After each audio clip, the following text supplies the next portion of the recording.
we are in a position now where the suspension of disbelief has ended for most voters. They can't make themselves play the game like they once could, with on behalf of the president. It's very much so. I mean, he could say a lot of things that no one can see, like the election's been stolen. They go, yes, it's stolen. They go, prices are low. They're not low. And they're very, look at gas prices up 40%.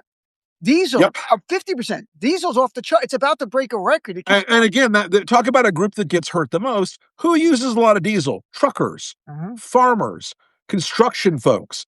These are areas of our economy that if you think that this is that they're missing what's happening, if you think that they don't see what's going on, I have a bridge to sell you.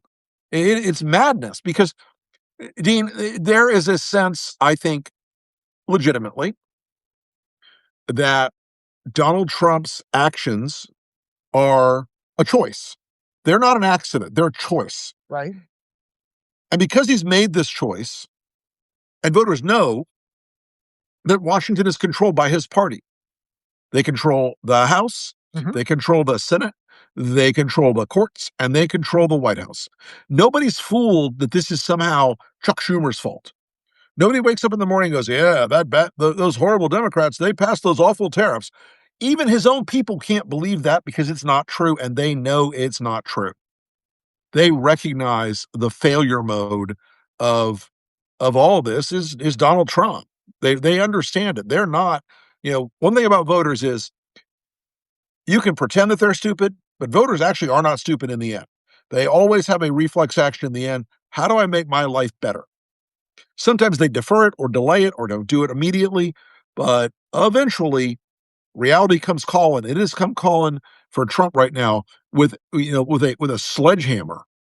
It reminds me of something I've talked to my fellow liberals about, who will call and say, these Republicans vote against their own interests. I'm like, no, you just don't know what their interests are.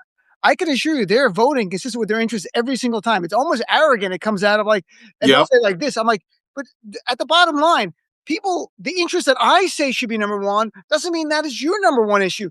I can assure you they're voting for their top issue, whatever it could be, about abortion, it could be about gas prices, whatever it is. So does economy cut through that? Have you found that when the economy absolutely goes through that like a knife through butter.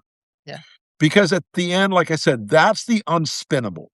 That's the thing you can't BS the voters about. That's the thing the voters don't wake up and go, yeah, I love Trump so much that I'm not going to believe that I can't afford my groceries or my rent or my health care.